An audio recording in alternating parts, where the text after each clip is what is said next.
Bismillahirrahmanirrahim. Assalamu alaikum wa rahmatullahi wa barakatuh. Welcome students to the lecture number 6 of statistics.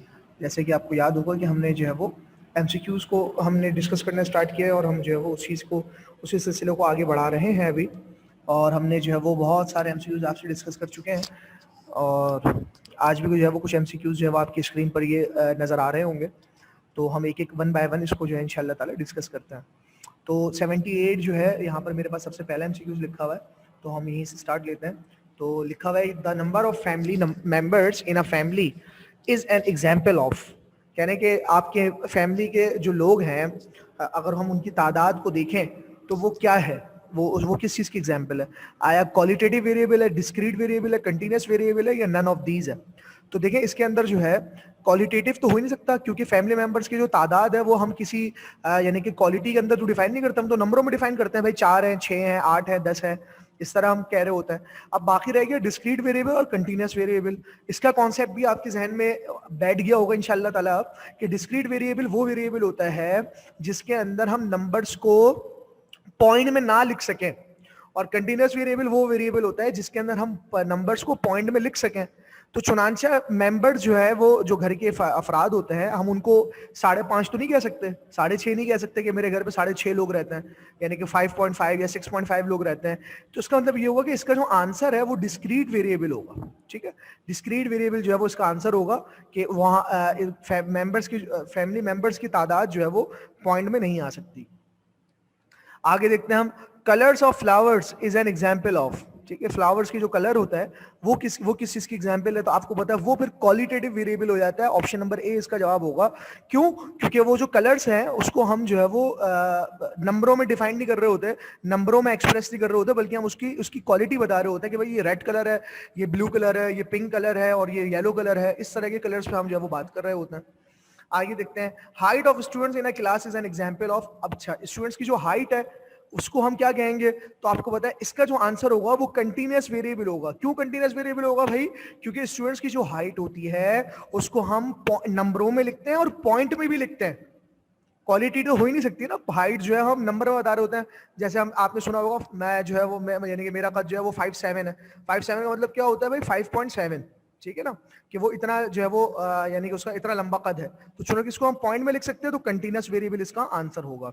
तो ये तीन तकरीबन करीब करीब कहते हैं, तीनों के अलग अलग आंसर है। आपको ये इससे तीनों का कौन सा आपको समझ में आ गया? क्वालिटेटिव वेरिएबल का, डिस्क्रीट वेरिएबल का और कंटीन्यूअस वेरिएबल का।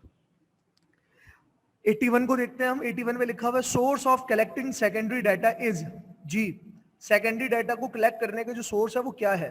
वो डिस्क्रीट डाटा है, सैंपल डाटा है या पब्लिश डाटा है? तो आपको पता है कि इसका जो आंसर है वो है पब्लिश डाटा, जो कि डिस्क्रीट डाटा या सैंपल डाटा या फिर सेंसस। अच्छा, ऑप्शन नंबर डी बहुत इंपॉर्टेंट है। सेंसस किसे कहते हैं? मर्दमशुमारी को। तो मर्दमशुमारी के जरिए जो हम डाटा कलेक्ट कर रहे होते हैं वो प्राइमरी डाटा होता है, वो पहली दफा हम कलेक्ट कर रहे होते हैं। पहले से किसी अखबार में नहीं छपा हुआ होता कि भाई इतने लोग पाकिस्तान के अंदर रहते हैं या इंडिया में रहते हैं, बल्कि वो हमें मालूम करना होता है, वो पहली दफा हम उसको मालूम करते हैं। तो पब्लिश डाटा जो होता है, जो छपा हुआ डाटा होता है, पहले से अखबार में आया हुआ है, किसी नॉवल में लिखा हुआ है, किसी जो है वो जर्नल में लिखा हुआ है, तो वो हमारे लिए सेकेंडरी डाटा होता है। The science of collecting, presenting, analysing and interpreting data is called statistics. Option number B. A पे टिक नहीं लगाएंगे इस पे। स्टैटिस्टिक अलग चीज होती है, आपको पता है ना। स्टैटिस्टिक जो है वो सैंपल से जो हम सैंपल से जो आंसर निकालते हैं सैंपल का, उसको हम स्टैटिस्टिक कहते हैं। लेकिन ये जो सब्जेक्ट है स्टैटिस्टिक्स है, वो उसकी डेफिनेशन ये लिखी हुई है, तो इसका आंसर जो है वो ऑप्शन नंबर बी है। 83 देखते हैं, when the characteristic is non numeric then it is called, यानी कि ऐसी कैरेक्टरिस्टिक जो कि नंबरों में ना डिफाइन हो रही हो, उसको हम क्या बोलते हैं? तो आपको पता है ऑप्शन नंबर ए इसका जवाब है क्वालिटेटिव वेरिएबल। जो वो नंबर में नहीं है तो फिर वो क्वालिटी में होगी, तो क्वालिटेटिव वेरिएबल इसका आंसर होगा। 84 देखते हैं हम, when the characteristic is numeric then it is called. अगर न्यूमेरिक हो तो हम उसको क्या बोलेंगे? तो हम उसको हम क्वांटिटेटिव वेरिएबल बोलेंगे। ऑप्शन नंबर सी, कि वो क्वांटिटी के अंदर डिफाइन हो रही है। बहुत आसान हो गया। 85 देखते हैं, when a variable is countable it is called। हाँ, वेरिएबल जब काउंटेबल हो उसको हम क्या बोलते हैं? जिसको हम गिन सकते हो, तो उसका आंसर है डिस्क्रीट वेरिएबल, क्योंकि वो काउंटेबल डाटा होता है। 1 2 3 4 पॉइंट नहीं आ रहा होता ना बीच में डिस्क्रीट वेरिएबल में। ठीक है ना, तो हम उसको 1 2 3 4 5 6 करके जो है हम उसको गिन सकते हैं। 86 पे क्या लिखा हुआ है भाई? The sum of relative frequency is equals to, yes answer आपको याद होना चाहिए, option number B 1। Relative frequency को जब हम सम करते हैं तो वो हमेशा 1 के इक्वल होता है। 87 देखते हैं, the class frequency divided by total number of observation is called. जी, क्लास की फ्रीक्वेंसी को अगर हम टोटल नंबर ऑफ ऑब्जर्वेशन से डिवाइड कर दें तो वो क्या निकल के आता है? ये किस चीज का फॉर्मूला है? रिलेटिव फ्रीक्वेंसी का है, परसेंटेज फ्रीक्वेंसी का है, सिंपल फ्रीक्वेंसी का, या किसका है? तो आपको पता है कि इसका आंसर जो है ऑप्शन नंबर ए है, रिलेटिव फ्रीक्वेंसी।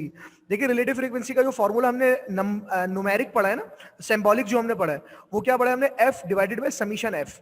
तो एफ का मतलब होता है क्लास फ्रीक्वेंसी और समीशन एफ का मतलब होता है number of observation, total frequency जिसे हम कहते हैं।